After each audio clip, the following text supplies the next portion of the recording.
Hey, you guys. So I woke up this morning and I saw on the Huffington Post, that's kind of one of the news sites I go to, where they were talking about Blockbuster Video filing for bankruptcy.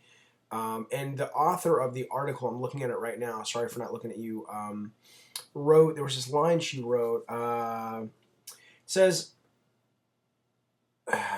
okay, but the move, long expected, marks the end of an era that Blockbuster and its gold and blue torn ticket helped establish of Americans visiting video store chains for the latest movie rental releases. Now that really, got to me. I'm not crying about it. Oh, it's so sad, but it affected me because I think in the same way that I kind of I'm not some old fogey, but I'm not 15, obviously, and so as I watched the arcades die, and that was such a big part of my culture and growing up, it's just amazing. Here's this another sort of iconic touchstone for people of my generation going to the video store. I still take my kids not every Friday, but and more often than not these days, it's like, hey, let's rent something on PSN.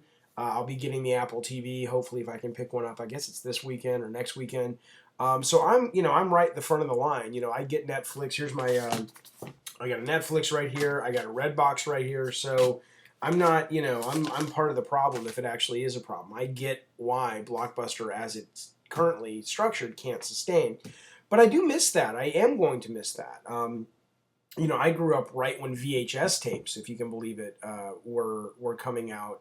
And Courtney Cox, the actress, used to rent me videos. She grew up in the same town I did. And this is obviously before she was Courtney Cox. And I would go into her dad's video store every Friday, and I would rent Raiders of the Lost Ark every single fucking week and watch it all weekend long. It was kind of obsessive, obviously.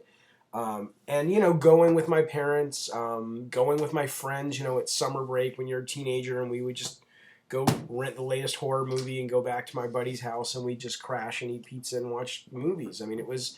And I'm not saying those things still don't happen, and obviously there are new cultural touchstones every day being created, so I'm not weeping for the death of the video store.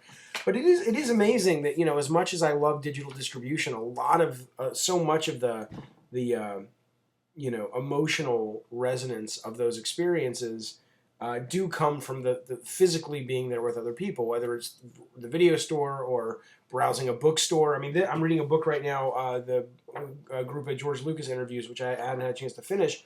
And frankly, it's so nice to read a real book again because I've been reading so many ebooks lately. Browsing a bookstore, going to a movie theater on opening weekend versus kind of just watching it at home. And I don't think it's a bad thing that so much of our entertainment is now really becoming home based and it's becoming invisible in essence. But it is weird. It is kind of weird, and it just kind of made me a little sad to think that the days of the video stores, that's going to be some kind of quaint, nostalgic memory pretty soon for people of my generation, a little older, a little younger. So anyway, who knows? I worked for Blockbuster, not for long, for about I had gone off to USC for my first year. I had met Steven Spielberg and George Lucas, who came onto my movie set, and I've told you guys who come to the blog a lot about that before, and I thought I was the shit, and so I came home, and I was such a spoiled prick, and I came home and I got a job at Blockbuster, and they were, and I thought I was going to be the next great filmmaker, and I'm like, the manager's telling me how to stack candy, and I'm like, fuck this, I don't need this fucking job. I was a fucking idiot. I mean, I didn't need the job, frankly, so, I'm glad I quit, but still, what a dick. All right, guys, I'm going to get back to work. I just wanted to share my Blockbuster, memories with you guys and say, hey, it's been a while. So I hope all is going well. I think the game is going great.